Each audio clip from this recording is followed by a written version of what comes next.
Welcome to Helping Today's Woman. I'm your host, Dr. Kelly Williams. As always, this show is designed to help women become champions of their own health care. Tonight we're going to take on a topic that is affecting more and more people in this country and affecting more and more families in this country. That is care for the elderly. As our population ages, we are going to see more and more people being involved in the elderly population.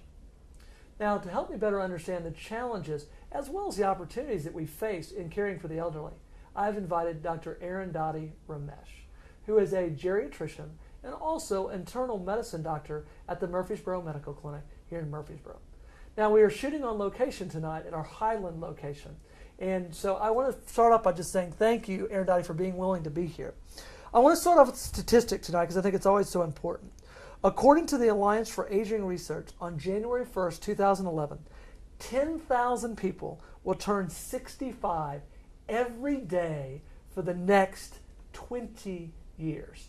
So we are dealing with an epidemic proportion of people aging and also of the problems with people aging.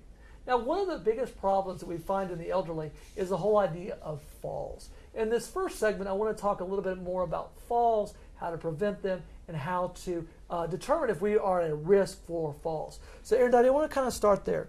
Now, I got another statistic here I thought was very important. Every 35 minutes, a patient dies from complications of a fall in the United States. So, this is something that's very important. I know when we were talking about this is something that you see a lot of, isn't it? Yeah, it's one of the very important, very frequent visits to the office is with a fall, and to the emergency room, and to the hospital, and also hospitalized adults or elderly are also at risk for falls. So it's something that we're seeing a lot of now. One of the things I think is very important is a lot of people are living in houses that they had when they were younger. And so they're not necessarily built for them when they're in their elderly ages, or elderly is becoming older and older as we get more healthy. But how do you advise those patients when they are living in a house that maybe wasn't built for them to be in their golden years? What do you tell those patients? We advise them to do a thorough home assessment. We have occupational therapists and physical therapists who can also make a home evaluation, more so after having had a fall. But for an office visit, routine office visit, we make sure that there is no clutter on the floor, there's no loose rugs on the floor, and make sure they have adequate lighting because of the changes in the visual acuity and their glare. There's not much glare, and make sure there are railings on both sides of their stairs. Okay. And raised toilet seats and grab bars in the bathrooms if appropriate. Those are the things that are available that we advise them to try to make these changes in their surroundings. And some of these things are very practical, because I think a lot of people think I can't afford to make major changes to my house. That's why I'm living in a house that I had when I was younger.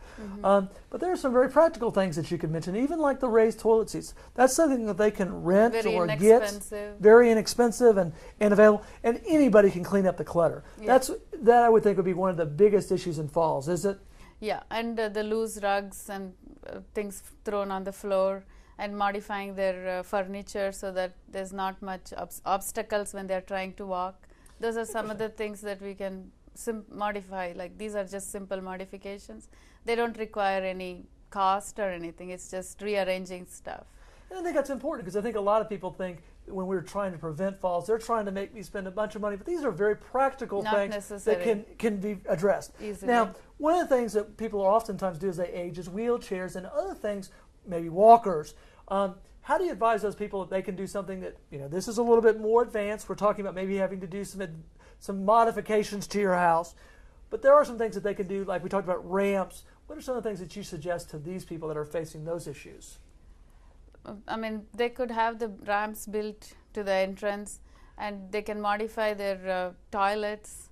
They can use some shower benches, which are much easier than altogether remodeling their bathrooms. Right, because I think that's what people think, you have to remodel their bathroom, but even shower benches, things like that. Transfer chairs and those type of things. That's why the Medicare allows occupational therapist or a physical therapist to make your in-house assessment and make recommendations. Okay, but so these are things that they can get at a Durable- drugstore or we call it a Durable groups, medical equipment. durable medical company, equipment, DME companies. Yeah. and there are lots of those out there that they can look They at. have various choices and that they can choose from, and it's tailored to the individual Interesting. needs. Now, the other thing we talk about is you mentioned we kind of this difference of the patient that has the fall Yeah. versus the patient we're trying to prevent the fall from. Now, when somebody does fall, one of the big problems, we've all heard about the patient that's been there for 2 days, that's laying on the floor. What do you think about those devices that are fairly inexpensive that they can use to try and communicate? I think the Lifeline is one of the device that can be used. I'm just naming some. There are several of them out in the market. They are very helpful because I've seen during my residency, during my practice, after having a fall, most of the times they are not able to get up from where they are. And several times it's like rarely I've seen patients who were on the floor for 24 hours.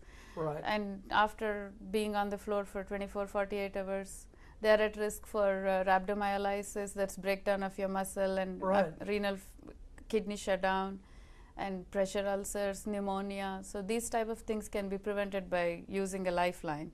By the just simple pressing of a button, this goes to a dispatcher and the call is directed either to the family member and to the emergency medical services.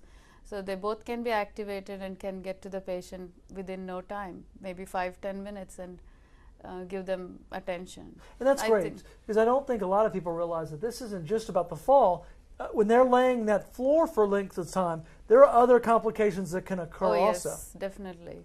All right. We've had a great discussion about falls. We're going to take a break here. When we come back, we're going to talk a little bit about medications in the elderly. We'll be right back after these messages.